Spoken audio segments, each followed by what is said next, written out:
জাগো বাহে তিস্তা বাঁচাই স্লোগানে স্লোগানে তিস্তার পানির ন্যায্য হিসাব এবং মহাপরিকল্পনা বাস্তবায়নের দাবিতে 2 দিন ব্যাপী অবস্থান কর্মসূচিতে অংশ নিতে তিস্তার জমায়েত স্থলগুলোতে জড়ো হয়েছে সাধারণ মানুষ। সকাল 9টা থেকে অবস্থান কর্মসূচি এবং জনতার সমাবেশ শুরু হওয়ার কথা রয়েছে।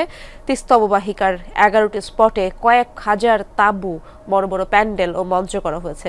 রাতেই মিছিল নিয়ে এসব জমায়েত স্থলে অবস্থান নিয়েছেন অনেকে। তাদের দাবি বিচ্ছিন্নভাবে নয়, অন্তর্বর্তীকালীন সরকারের সময় শুরু করতে হবে তিস্তা মহাপরিকল্পনার কাজ। পাশাপাশি ভারতকে তিস্তার ন্যায্য হিস্সা চুক্তি বাস্তবায়ন করতে বাধ্য করতে হবে।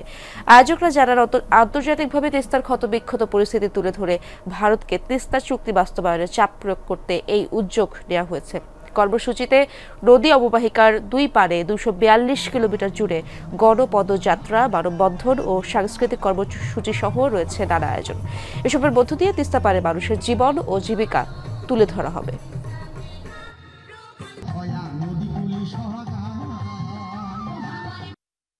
জমাজমিন বহু আসলো, সম্পূর্ণ নদী, এখন আবাসনে থাকি।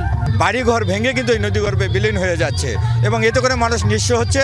যে চুক্তিটি চীনের সাথে ছিল, সেই চীনের সাথে চুক্তিটি নবায়ন করে এই প্রকল্পটি বাস্তবায়ন করার জন্যই আমরা মূলত এই আন্দোলনটি করতেছি। মহাপরিকল্পনা বাস্তবায়ন, তিস্তা নদীর ন্যায্য হিস্সা, পানির হিস্সা, এটাই আমাদের দাবি।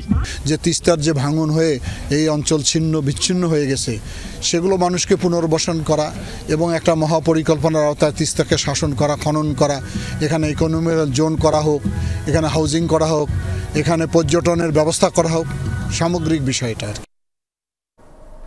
দর্শক, 2 দিন ব্যাপী অবস্থান কর্মসূচির বিস্তারিত খবরাখবর জানবো আমার সহকর্মীদের কাছ থেকে।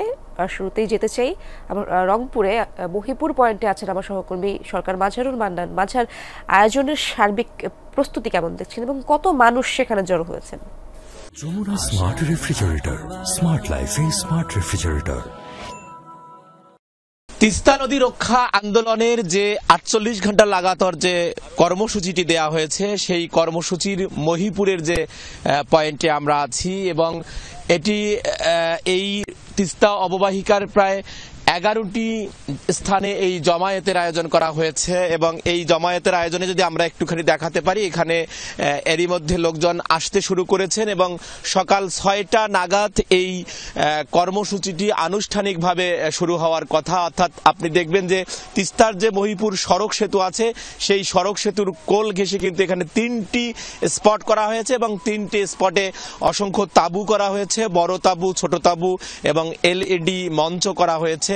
এখানে গান, কবিতা, জারি গান, সারি গান, নানা ধরনের খেলাধুলার মাধ্যমে তিস্তায় যে বঞ্চিত মানুষ আছে, অর্থাৎ গেল 53 বছরে তিস্তার অববাহিকার যে দুঃখ দুর্দশার চিত্র কিন্তু এখানে উপস্থাপন করা হবে, সেটি আয়োজকরা বলছেন। এই আয়োজকের তিস্তা নদী রক্ষা আন্দোলনের যে আয়োজকের প্রধান যিনি সমন্বয়কারী জনাব আসাদুল হাবিব দুলু, তিনি যেটি বলেছেন যে এই যে তিস্তার যে বিবর্ণ দশা, এই তিস্তার বিবর্ণ দশা আন্তর্জাতিক পরিমণ্ডলে উপস্থাপন করবার জন্য আজকের এই আয়োজন। আমাদের কাছে যে তথ্য আছে, নীলফামারীর সাতনাই থেকে শুরু করে এখানে গাইবান্ধার সুন্দরগঞ্জ পর্যন্ত তিস্তা অববাহিকার যে 242 কিলোমিটার যে 2 পার আছে, সেই 2 পারে লাখ লাখ মানুষ আজকে অংশগ্রহণ করবেন, সে ধরনের ধারণা দেয়া হয়েছে এবং এখান থেকে তিস্তার পানির ন্যায্য হিস্সা এবং বুঝতে পেরেছি লাখ লাখ মানুষ অংশগ্রহণ করবেন এই অবস্থান কর্মসূচিতে। আমরা আরো 2 জায়গার খবর জানবো। লালমনিরহাট এবং গাইবান্ধা থেকে আমার সহকর্মী আমার সাথে যুক্ত আছেন। লালমনিরহাটে যেতে চাই। লালমনিরহাটের তিস্তা রেল সেতু পয়েন্টে আছেন আমার সহকর্মী আনিসুর রহমান। আনিস, কর্মসূচির আনুষ্ঠানিক উদ্বোধন কখন নাগাদ হতে পারে? ইশরাত, আমি কিন্তু রয়েছি লালমনিরহাটের যে রেল সেতু পয়েন্টে। এই পয়েন্টে কিন্তু এটি রংপুর, লালমনিরহাট, নীলফামারী, কুড়িগ্রাম, গাইবান্ধার যে 11টি পয়েন্টে আজকে থেকে 2 দিনের লাগাতার কর্মসূচি চলবে, সেই কিন্তু মূল পয়েন্ট হইল এই তিস্তা রেল সেতু পয়েন্ট। আর এখানে কিন্তু আমি সকাল থেকে দেখেছি যে আসলে লোকজন আসতে শুরু করছে, লোকজন আসছে, বিভিন্ন ইয়াগুলো ঘুরে মানে ডেকোরেশনের ইয়েগুলো ঘুরিয়ে দেখছে, মঞ্চ তৈরি হচ্ছে, জনতার মঞ্চ। এখানে আমরা যতটুকু জানতে পেরেছি যে সকাল 9টার পর থেকে বিভিন্ন কর্মসূচি চলবে এবং এই কর্মসূচির পরে বেলা 2টায় কিন্তু জাতীয় সঙ্গীতের মাধ্যমে আনুষ্ঠানিকভাবে শুরু হবে এই কর্মসূচি।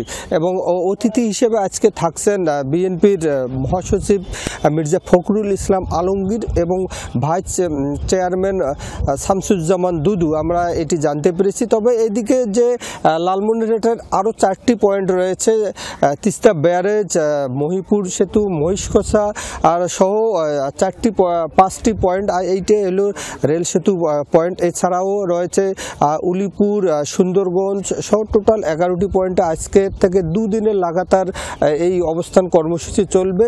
আর আসলে নদীপাড়ের মানুষজনের যেটা দাবি, যে আসলে তারা আর আশ্বাসে বিশ্বাসী নয়, তারা চান যে নদী খনন করে আর বাঁধ দেওয়া হোক এবং মহাপরিকল্পনা আর বাস্তবায়ন করা হোক। আনিস, বুঝতে পেরেছি, ধন্যবাদ আপনাকে। আমরা এবার গাইবান্ধায় যেতে চাই। গাইবান্ধার হরিপুর পয়েন্টে আছেন আমার সহকর্মী জিল্লুর রহমান পলাশ। পলাশ, জনসমাগম কেমন হলো এবং কর্মসূচির প্রস্তুতি কেমন দেখছেন সেখানে?